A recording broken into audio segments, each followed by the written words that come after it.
Okay, I'll go with the data table that we used the last time, where we have the date of birth.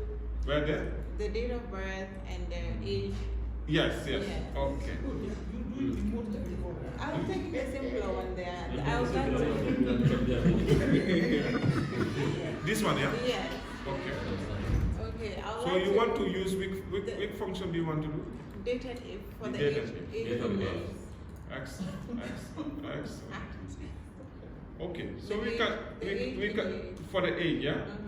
Okay, for that one, we start with equal to sign. Okay, equals DATEDIF.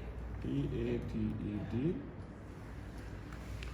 The only problem with it is there are some formulas that are not part of this subject. So you will think they don't exist, but they exist.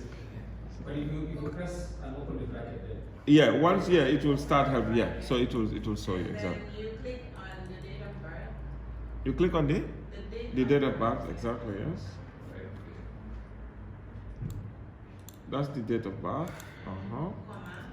Comma. Today. So you type today.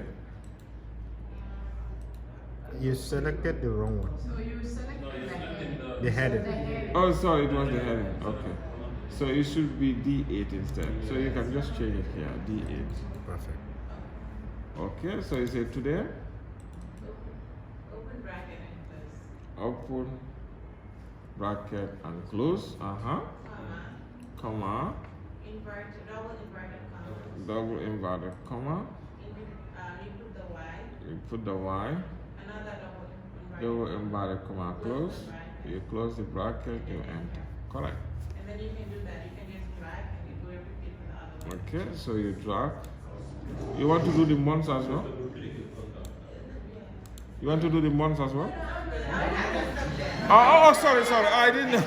That was delivered.